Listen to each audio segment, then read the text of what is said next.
Hello and welcome to the Metal Cell podcast. I'm delighted to say I have Danny here alongside me. How are you, Danny? I'm doing good, Richie. How are you doing? I'm all good. But the news there for Pethrophile Promotions anyway, it's pretty exciting. So if you want to tell us about it. Okay, so on the 15th of June this year, we have a massive gig. We've been kind of asked to do another all-day show after the success of Urban Assault. So we've answered your prayers. And cool. We have Cruachan playing with Zhora and Partholon and a host of other bands on the 15th of June in Cypress Avenue. It's our first show in Cypress Avenue as well, so we're absolutely stoked about that. You know, it's a long time coming. The event is called Metal United Worldwide, and basically I was contacted by a promoter in Australia who's in charge of Blackaroos Entertainment, and they did this last year where they got as many countries involved as possible to put on a metal show on the same date under the same banner, as a kind of way of uniting metal throughout the world, because it's very prevalent in a lot of countries, and it's not as niche as people think it is. So he asked me if I wanted to do Ireland. I said, yeah, no problem, but only on the condition that I could make my show the biggest show. All of the other shows are kind of just, you know, your standard four band gig, but, you know, us being Irish and us being from Cork, we want to have the biggest show. So that's kind of how that came about. And did you actually approach Cypress Avenue, or had you other ideas or venues in mind, or yeah, how did that come about? Yeah, we were looking at Spailpin for a little while, but realistically, with the acts that we're booking, we needed to have somewhere bigger, you know, so that we could have the bands that we wanted, but we could keep the ticket price relatively low for the bands we were booking. If we had it in a smaller venue, the ticket prices wouldn't have been affordable. As simple as that. So we were kind of torn between Dally and Cypress Avenue, but ultimately we went with Cypress Avenue because it's just a better vibe to the place. I've played in there a lot of times myself. I've seen a lot of other bands playing there. I just know that they're the best at what they do, so I just thought it made sense to go for them. And how would you kind of budget a gig like that? How would I budget a gig like that?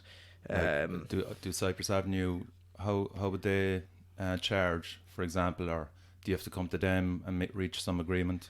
Yeah, so as far as I understand, it's a case-by-case basis. Okay. So they'd want to know exactly how many people you expect to show up to the show. Now, in this case, I'm hoping as many as possible. I suppose it's probably not safe to say a number just in case it doesn't come true. That's down to the promotion now as well. Yeah. Plug it as much as we can. Hopefully we can get a full house. I think a full house is a bit ambitious considering it's 550 that it holds. But if we could get half of that even, I'd be delighted. You know. So yeah, Cypress Avenue in this case gave me a set fee, okay. And within that set fee, they are providing me with the bar staff, the security, the sound engineers, ticket sales, which was a big one because since they're registered with IMRO, they have a lower tax to pay on ticket sales, whereas I'm not registered, so I would have a higher tax. Is it Eventbrite?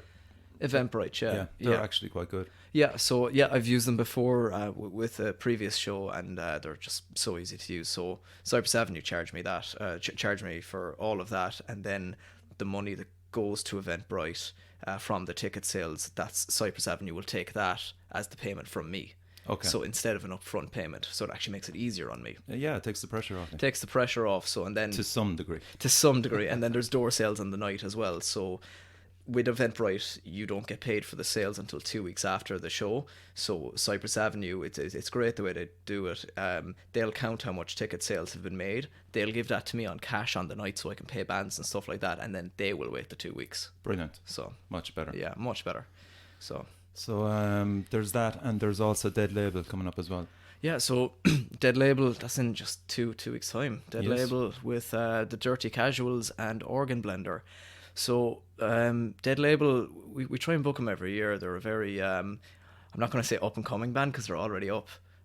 No longer coming. Quality, you know? Yeah. Well, it's up to them if they're still coming or not. I'm not sure, you know. But sure, look, they have an extra guitar player. And of course, now. Mick has joined them now. So I mean, definitely, like my memories of them, the first time I saw them was in Urban Assault, and I'm not sure if they supported Mastodon after that or not Mastodon, Gojira. Yeah.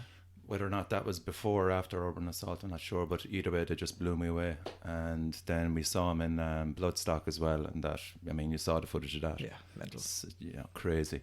So, second guitarist with him, wow, it's going to be impressive. Big choice from him as well to leave This Place Hell, because they were doing really well. Yeah, they went down really well in Bloodstock actually as well. Yeah.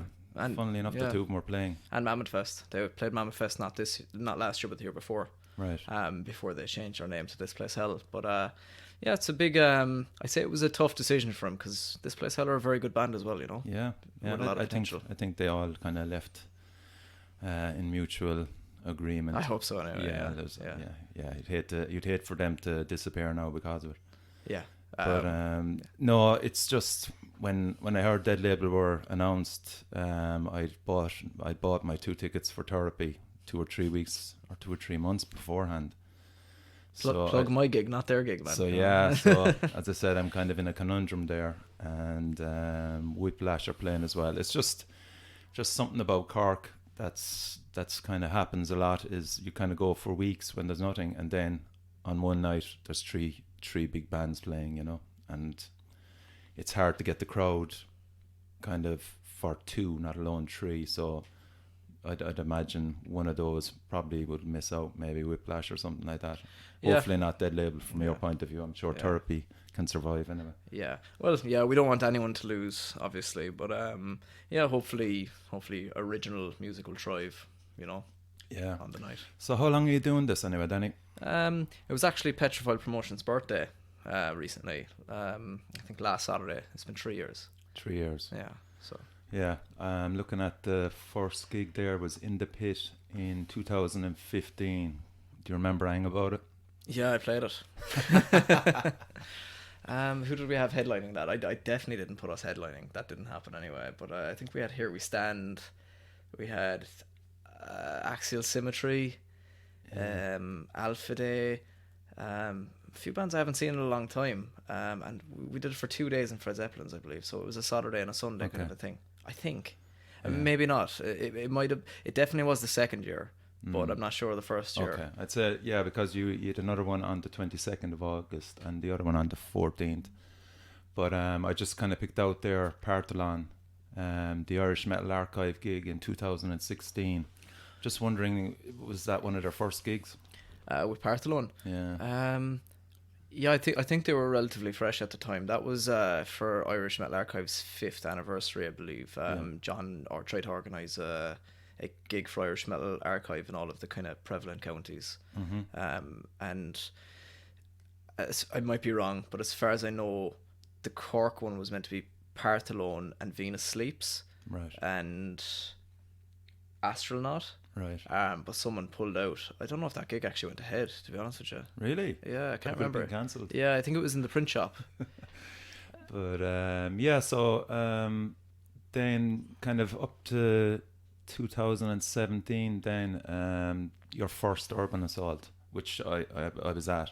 I remember I was hustling it there to go into printing t-shirts for it. Yeah, that was wild. It kind of had been on the cards for a while, but we just didn't know if we'd be able to pull it off because none of us really had a background in promotion. We were just winging it, and we're still winging it, you know. But yeah, once we kind of had the bigger bands secured, like Zhora played that one, wasn't it? Yes, correct, Zhora and Christ Agony and Stereo Nasty were the headliners, I believe. Just my memory's great, isn't it? Suit Slayer as well. Suit Slayer as well, yeah. It was just an all-around solid lineup, and it was one of the shows that showed us that, you know, people in Cork do give a shit about the scene. And that's kind of, if Urban Assault the first year went tits up, I don't know if we'd still be doing it, you know, because it was a real eye-opener to the amount of people actually interested, you know. Yeah, and the venue as well. When I saw it was Spailpin, I was just going, how is that going to work? But it actually worked perfect, you know, because the gig was upstairs, downstairs, you know, you can kind of move around it. Yeah, no, it was very good. They're very nice to work with. They were giving out about the noise at one point, right? They said it was too bassy. I think that's when Baylor or someone like that was sound checking. It mightn't have been Baylor, but and of course you could kind of go downstairs and there's a Cayley in full swing, you know, or someone's 21st. I remember we ran down to Argos and we got a load of boxes that they weren't using and flattened them and put them under the bass bins of the speakers to muffle the noise from going downstairs for the first Urban Assault. So that's why you saw cardboard underneath the PA system. Brilliant.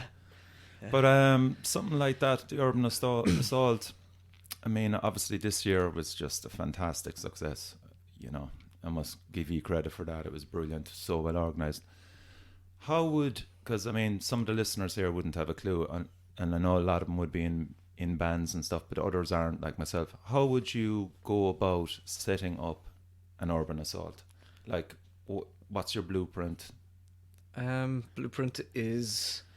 do you start with bands you want to go? Yeah. Go there first, is it? Yeah, I'd say it to the team. So there's 3 of us in Pethrophile Promotions. Well, just say if you went through this year's Urban Assault from start to finish, just give us an idea of what the planning and the bands, getting the venue, getting the sound guy. How does all that work?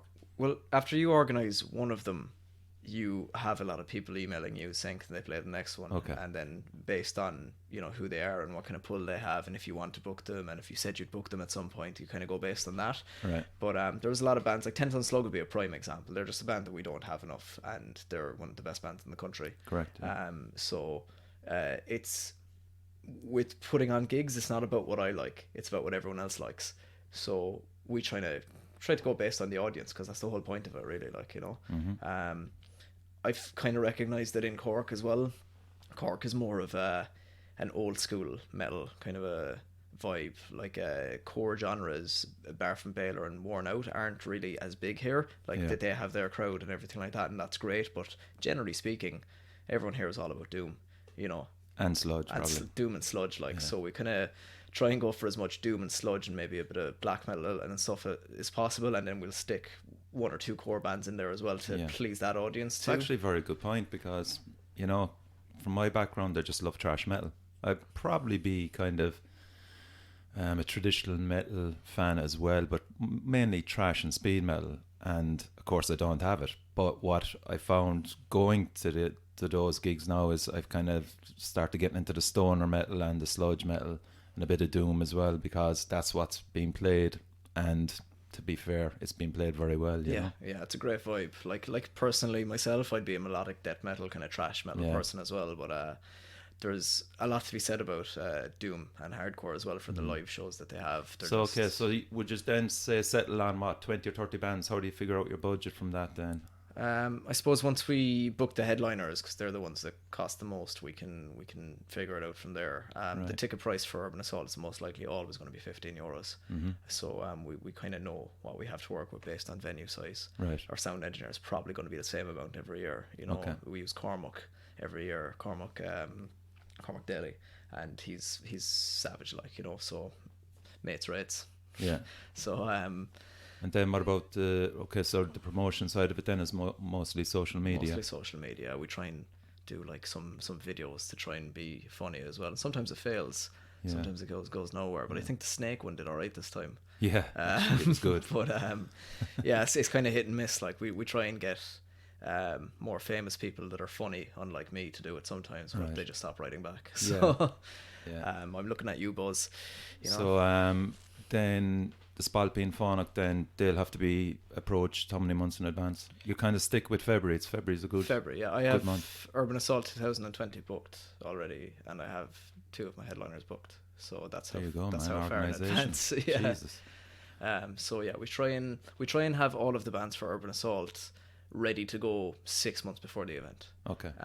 And they all get their time slot, or do you have to figure that out or closer to the time? So the time slots for the headlining bands would be given to them straight away. Okay. And then we look at it in 3 segments: headline, middle, and start. So when I'm approaching a band, I'll say it's for a spot in either the middle, the headline, or the start, and then after that it'll be one of the 4 slots. And then, do you ever get arguments there going by you don't have to name, obviously, by bands going, well, we're better than that, or we should be up higher or lower? Not really, no. It happens on a smaller scale gigs more often, really. People just seem to be smaller ones. Yeah, smaller ones where if there's only 3 or 4 bands playing, being on first and being on second are big deal, So yeah. No, you'd only really get it if someone, like a good example now is actually Apinum. They were meant to be on later, but their drummer had to go play a gig somewhere else, so they wanted to be on earlier. But that's it. It wasn't actually a complaint or anything. It was just that they wanted to be on earlier, which was fair enough. And again, what about if a band runs over time? How do you figure that one out? Do you have to wing it again and just go look, or is the next band affected by it? No, the next band wouldn't be affected by it. So generally speaking, you'll see me running up, giving them the 5-minute count. And if they acknowledge me and play on the sound, I'll just get the sound engineer to cut them off. It shouldn't affect the future bands if someone else is taking the piss, like, you know. If they don't see me, it's fair enough, give them the benefit of the doubt. But it doesn't happen very often. It didn't actually happen once at Urban Assault, which is unreal. That's why I said I'd ask, you know. It's a tightly run ship. Promotion wise then, in relation to maybe the next year, the year after, have you any plans of actually filming it? Filming it? Yeah, we're in talks of doing it for June. For that show, for the United show. Yeah. So I've a meeting soon enough to kind of discuss what we can do with that, just to have it as like a promo for future shows. And things like that, you know. But yeah, I'm not sure about Urban Assault. We could go down that route, but we wanted to be in the Spailpin the whole time.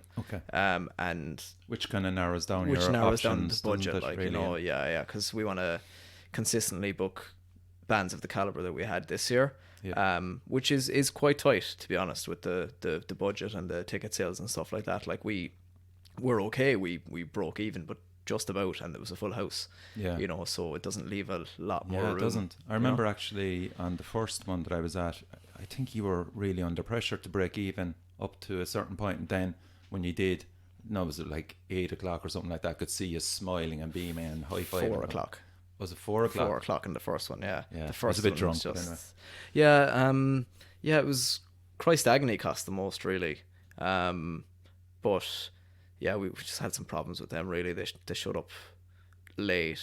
It took 20 or 30 minutes longer to sound check, and then only played for 20 minutes or half an hour or something. So we did, and they said they didn't need accommodation, and then on the night they told us they needed it.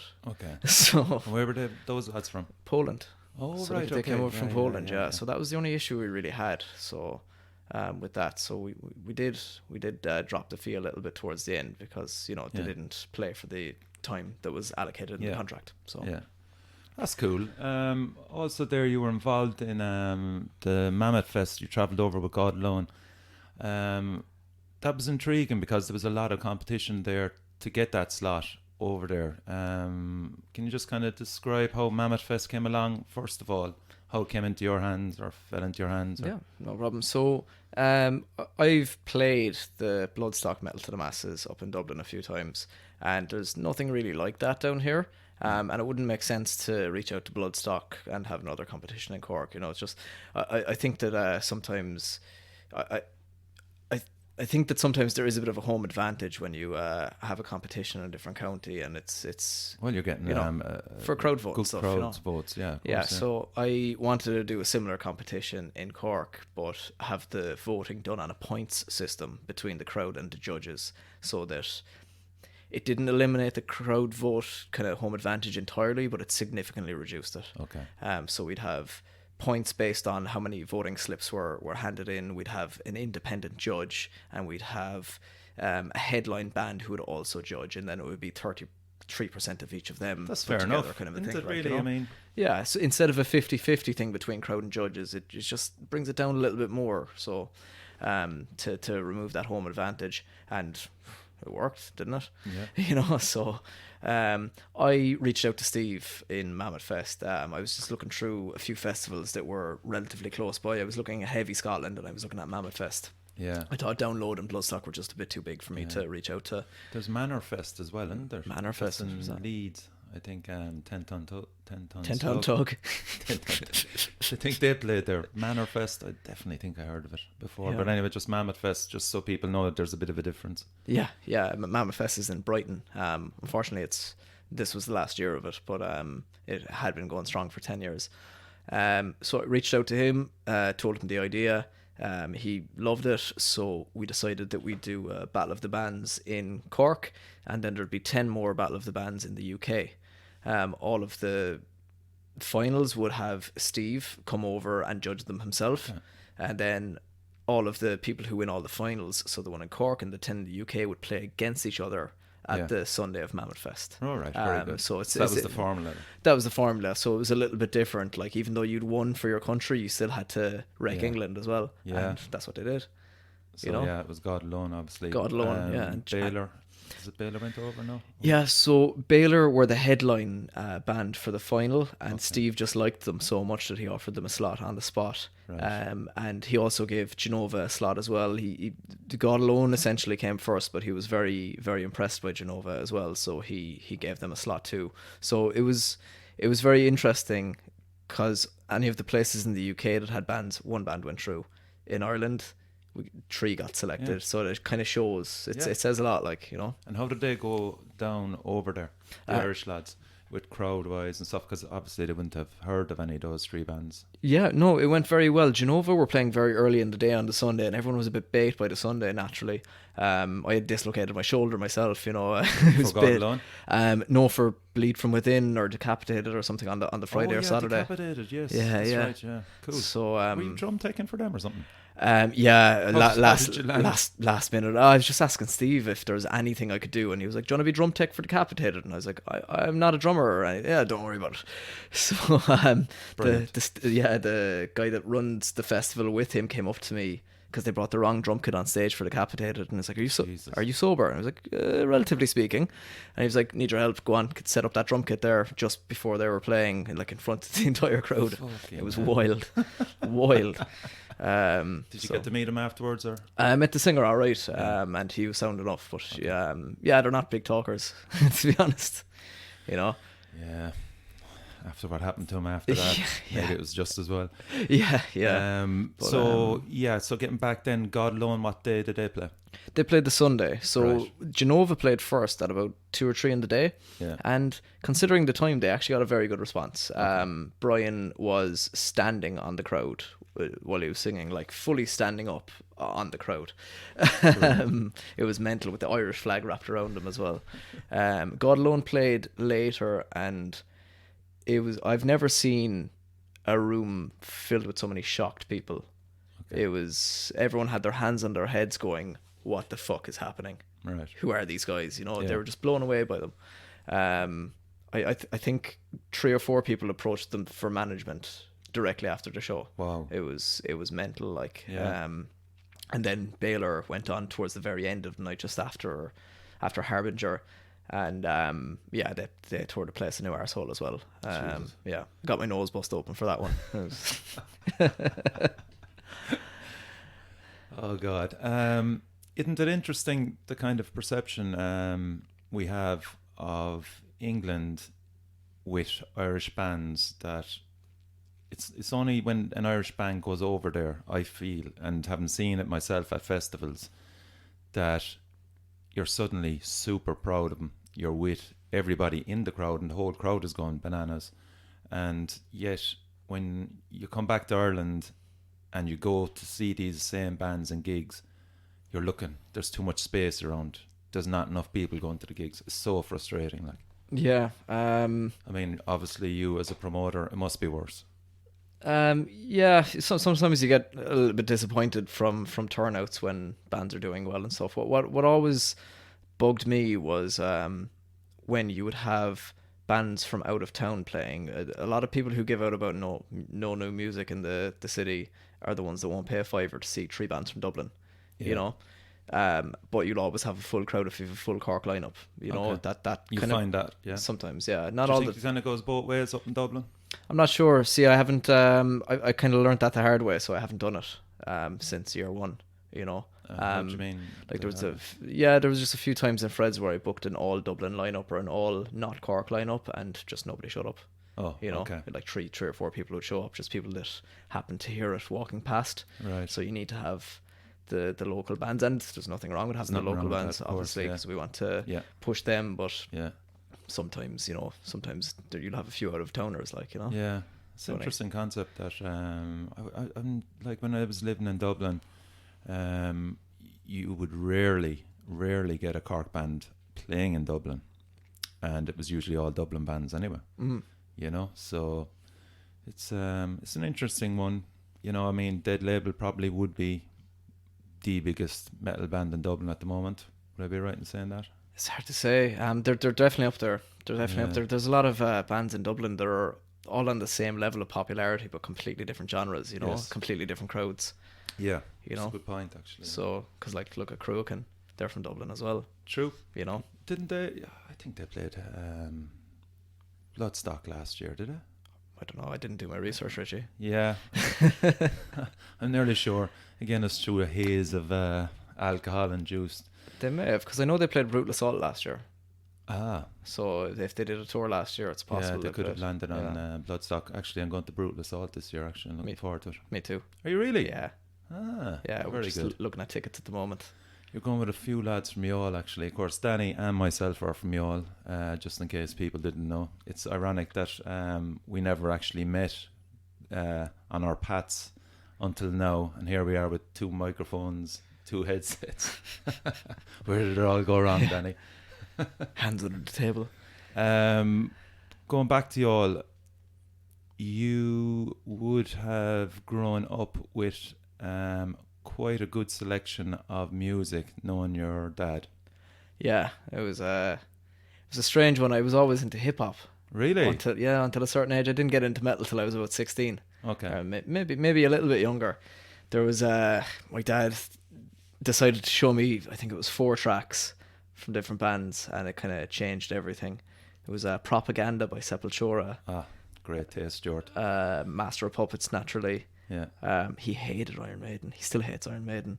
I think Dead Skin Mask from Slayer, Yeah. and I don't know what the last one was. It was maybe Suicidal Tendencies or Rage Against the Machine or Okay. something like that. But it's still a solid Yeah. choice, like, you know. Yeah.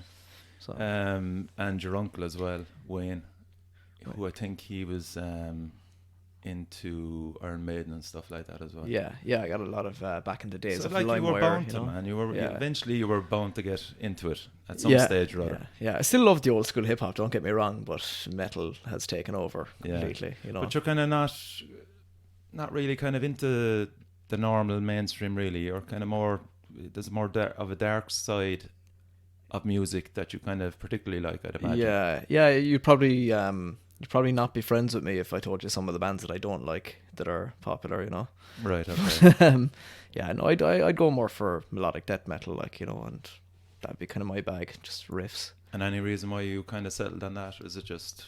I'd listen to everything, like, but Yeah. when I play with a guitar myself, that's kind of what I lean towards. So Okay. I'm just more comfortable with it, you know. Yeah. You know, bands like Black Dahlia Murder and things Actually, like that. You know. yeah, they're coming to Dolan's, yeah. Yeah. I'm not sure if I can make it yet, but I'm gonna try. Yeah. So And what attracted you to Brutal Assault? The lineup, or was it somewhere you just wanted to go? I've been wanting to go there for a few years, but some of the bands on the lineup are just unbelievable. Aborted, Animals as Leaders just got announced as well. Never heard of them, but I checked them out. They're an instrumental band, aren't Yeah, they? There's something. They're musicians. Insane. They're musicians, yeah. Yeah. There's just, I don't know how Brutal Assault affords to put it on with the price they have it at. It's just crazy. It's isn't mind it? blowing. Mind blowing. And the accommodation is dirt cheap as well. Yeah, I'm just gonna get an Airbnb myself. Yeah, that's what Yeah. we're doing. Yeah. It's £100 for 4 nights. Oh yeah. With ours I think ours was 370 or something. There was only 2 of us going, so. And with the lineup that's over there, do you think or hope to get any connections from your own side, promotion-wise? I don't know. To be honest, Are you going as a fan? No, I think I'm just going as a fan. Okay. Yeah, I don't want There's to a be difference. pestering people, you know, because I'd be mouldy. Yeah. So That's when you do pester people. yeah, is when you're mouldy. the cheap beers. You know, what is it? £1 for a pint over there? That's all, yeah. It's mental. In the sunshine. Yeah. So yeah, no, that should be a good one. It's a festival that's been on a long finger. I'm a little bit disappointed about the headliner, but Yeah, it's always the kind of bands underneath that kind of will get the attention more than anything else. yeah. What about the sponsorship as well? we're really kind of plugging it here, just Yeah. in case they're watching. Yeah, Boojum, if you're watching, love you. Yeah. Or if you're listening, I don't know why I said watching. It's an audio podcast. How'd that come about? I'm a big fan of Boojum. I love burritos. Burritos are great. If you don't like burritos, there's something wrong with you. Really metal. That's a fact, really. Yeah. No, I just approached them because I know that some of the staff in there are metalheads as well. Colin from Zhora works in Boojum. Does he? He does, yeah. So Fucker, he never said that. I could have got a freebie there when he was on the Metal I Cell know, right? podcast. And just a few people that work in there that I've seen at shows and things like that. So I was like, Boojum's kind of an alternative kind of food place. You know, I think that they'd fit our vibe. So I got chatting to their manager and then got through to the head of marketing up in Dublin. And you know, in return for some of this plugging and marketing that I'll be doing for them, they've agreed to feed all of the bands and all of the kind of staff on my team in June. So it's amazing. Like, you know, sure it's only around the corner, really. Exactly, yeah. So we'll take a few snaps outside Boojum with the lads playing air guitar and their burritos, and you know, we'll go from there. You're a great man for the social media. Jesus. I hate social media. Has to be done though. Says you. And how many like Facebook names are you under? And I was laughing there. I was doing a bit of research on you there. And which is the real Danny Fitzgerald? Oh yeah, so it's the one that's Danny Fitzgerald. I've just put up a few dodgy memes, all right, where Facebook has been like, no, we don't like that, and you're banned for 30 days. Yeah. But I need to have the page to use Pethrophile, so it's, you know, it's understandable. I'm not going to say anything to anyone anymore. Have you any other gigs coming up before the metal? Obviously after Dead Label, but is there anything in between? No. We're just going to take it handy because Pethrophile obviously isn't any of our full-time jobs, so we just need to take it handy because people have college and things like that. So we're going to take it easy before June, but we'll still be doing all of the promotion and the online stuff. There just won't be any actual shows. And then we'll start looking like some tours lined up for September.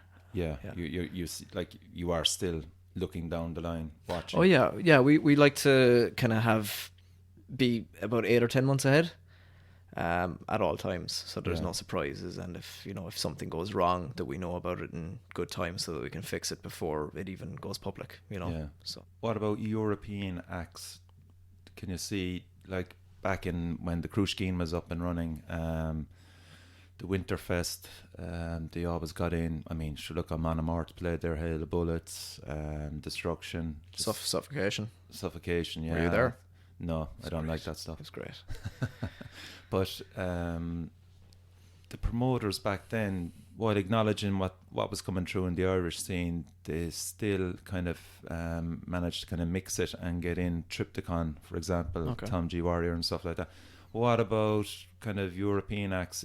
Is it hard to attract them into Cork? For example, look at Limerick and Monomart and Behemoth. What about Cork as a potential venue? Are you looking at kind of the Cypress Avenues for that? You know, remember Conan played Cypress Avenue. Would you take a gamble, is what I'm trying to say, on European acts to come in to Cork? At some point, I don't know when though. I think it's in the future, all right, but I'm not sure if it's the near future or the distant future. Okay. A lot of it depends on kind of touring schedules and things like that as well. But that's getting the European acts and putting Cork back on the map is, I'm sure, what all of the promoters are doing. Like I've been speaking to Con and Paranoid Beast about it, and it's the same. We've the same common goal that we just want when bands are playing UK and European tours, that they look at Ireland and they don't just go Dublin, Belfast, Limerick. They go, oh, Cork as well. Yeah. That's the plan, So it'll just take a bit of time. But it looks like it's working, especially Con's doing an amazing job after getting Rotting Christ and after getting Conan and stuff like that. There you go, yeah. But I'm not as smart as Con, so but I'll get there someday. Plug for Con. Yeah. And all the lads in Paranoid Beast are doing a great job. So yeah, no, I definitely do want to get it down the line, but I'm not willing to take that gamble yet. I want to it's understandable. I mean, it is a gamble, but again, when you look at Rotten Christ, you're going, that's a safe one. You'd hope. Well, I'm feeling about that with Cruachan as well. I think they're a safe one too. Yeah. So if the gig goes well, then we can make a bit of cash off that for collateral if we do take the gamble and it goes tits up. Okay. That's kind of what the plan is. If we can make a few bob off this, then we can use that to book someone of the same or higher caliber. That's the plan. How about this? How would you go about attracting more people to this metal scene? I don't know, man. Yeah. what can you do there? It is a frustrating thing. Yes. I think there is an imbalance with the foot traffic going to gigs at the moment. You'd have the likes of me and older that will go, but others won't, and I'm trying to bring others with me. and then you have the younger gang that seem to be going, but there's not enough of them. Yeah, yeah. So, like, I think maybe should you kind of target maybe colleges? We're thinking of doing some sort of student discounts in the future, because I think that when we have shows on, if they're a 5 or a 10, that's a lot for students, you know. So we think we might just do a reduced rate for students going forward. But I don't know. It's weird with metal and metal gigs. You either like it or you don't like it. You know, you can't make someone like it. I just try and talk about it in everyday life as much as I can. I'm after getting so many people from work to go to gigs. It's great. Yeah. You know, people that you haven't seen before, and hopefully they tell their friends. It's just all about word of mouth, really. You know. Yeah, it is. It is.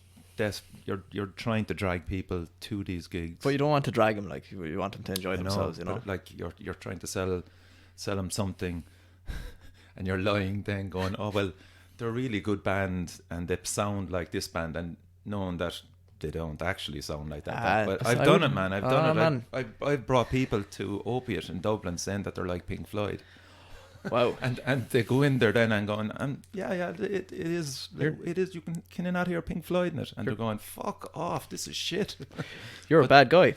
But it got them in, you know? Yeah. Even though they had to pay 15 quid each to see him, or 20 quid at the time in Vicar Street, which was fantastic, but at least I had company anyway, you know? Well, like, gigs aren't expensive. Like, that's the thing. Yeah. You know, when people give out about, like, we get at the odd time, €15, that's mental for 12 Not bands. for Urban Assault. You know, No. you know. Yeah. So we do.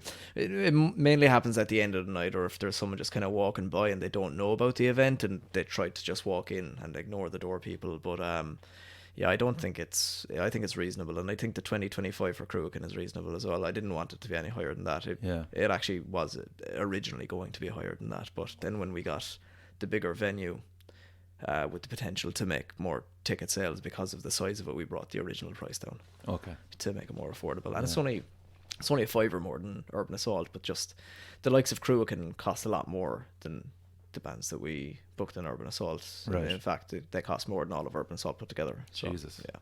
There you go. So, what's their touring schedule like? Do they kind of tour mainly Europe? Is it UK? Europe? Yeah, I think they're doing a European tour with Cork as the only Irish date. I think they're playing in Ireland later in the year as well. But in this tour, it's just us.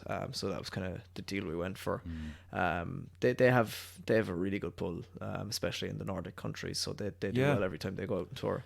Actually, we better give a shout out there. Actually, Cruithne are finishing up, which is an awful shame. They were fantastic band. Love them a lot, and they were on Urban Assault 2018 or 17. Yes, that's 18. Yeah. They were last minute. Headliner pulled out, I believe, and they filled in from last minute. It's a shame. Yeah. Again, another great Irish band, and saw them in Bloodstock as well, and they just blew everybody away in Bloodstock. There was even a few of my friends that wouldn't be into the whole Celtic kind of black metal stuff, tapping their feet along, and they all got into it. They're just, it's just another shame that one of those bands just can't kind of sustain themselves. Sure, they had the Spailpin in complete silence when your one was singing. Do you remember that? That's right, yeah. It's wild. I think I actually got footage of that, I think, somewhere. And I was talking to their bass player only today, actually, good buddies. And he had left them, and he's coming back to play the last show. So that's, bass player is an animal. Thomas, and he'll be in Cork in June because he's the bass player in Black Shuck now.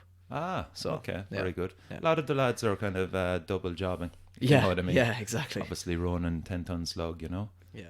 Also, a band that I love as well are coming out with a new album, I believe. Do you want to announce it? Yeah. So Coroza, doom metal boys from Cork. They've been working hard for the last year or so, and I just got wind that they will be releasing their debut album in June. I don't have a date for it yet, but just keep your eyes peeled for that, because that's going to be a banger. Yeah, can't wait. I heard it was Kieran, I think, was telling me about the artwork for it. It's going to be pretty spectacular as well. And they're playing on the 15th of June as well in that show in Cypress Avenue. So check them out there. You might even...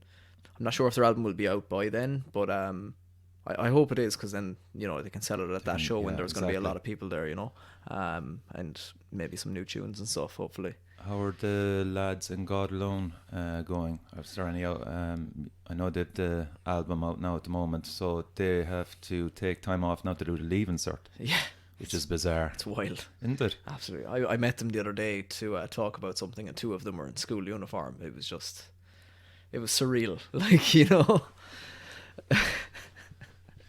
Yeah, they're definitely the most exciting band in Ireland right now, hands down, Hands down. without a shadow of a doubt. and they're from Cork, by. And they're from Cork, boy. Yeah.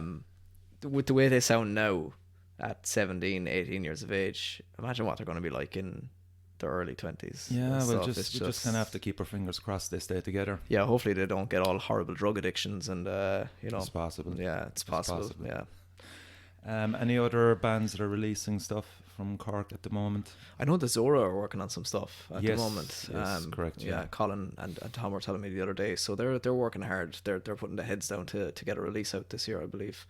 And they'll be doing a bit of a tour as well. From what I can see, I saw something on Facebook. They're doing a tour, aren't Yeah. they?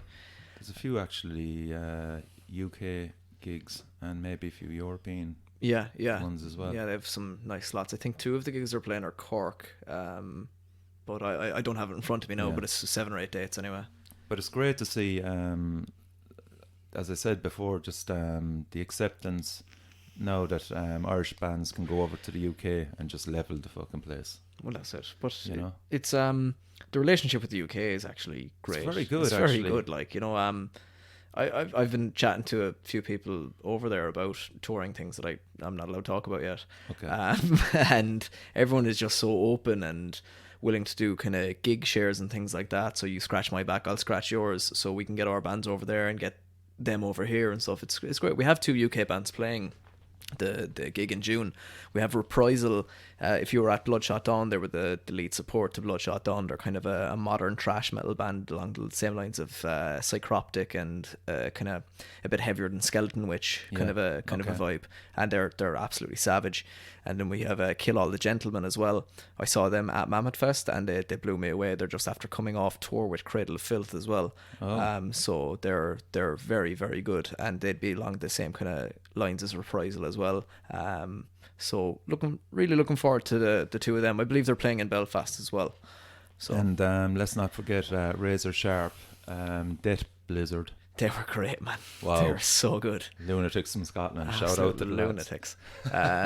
Yeah, they were one of the nicest bands to work with as well. They were such nice fellas. A funny story actually. Go on, yeah. So when I was contacting all of the bands about their stage plans, naturally, to make it easier for the sound engineer, we'll create a doc and we'll get all of the stage plans and send them to him so that he can organise the day.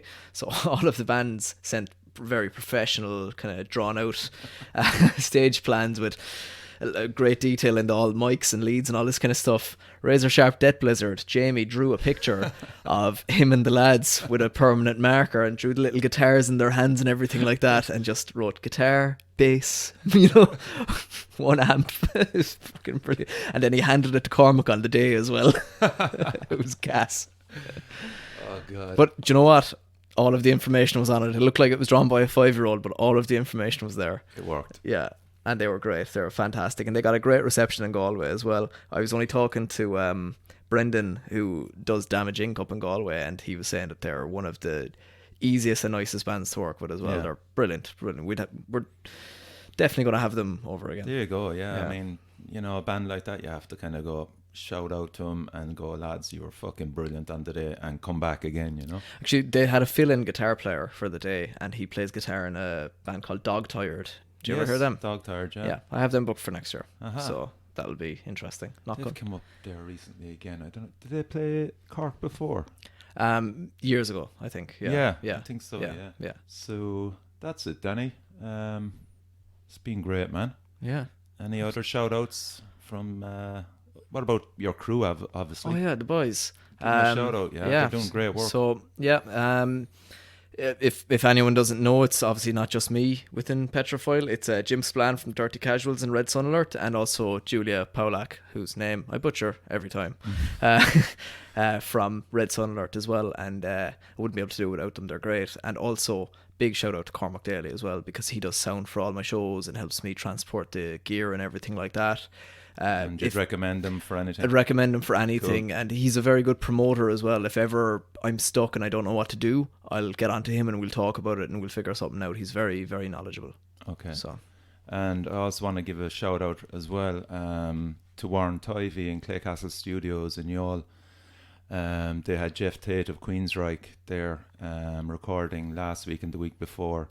So if any bands want a good recording studio, it's in Youghal, Claycastle Studios. Yep, perfect. One more before I go. Go for it. John O'Brien from Irish Metal Archive. Okay. John.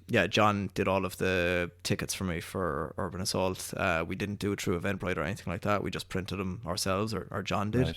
And he always does stuff like that for me. Like anything to do with posters and printing, John does everything for me, and he's just so efficient and also very knowledgeable. You need a guy like that. Yeah, it's really handy. He delivers them to my house. Well done, John. Yeah, sometimes I make him tea. So Danny, an absolute pleasure. Thanks for coming on. Yeah, no problem at all. Don't forget to check out the Metal Cell podcast on Facebook and Instagram, and email me at themetalcell@gmail.com. Over and out. Yeah, cool.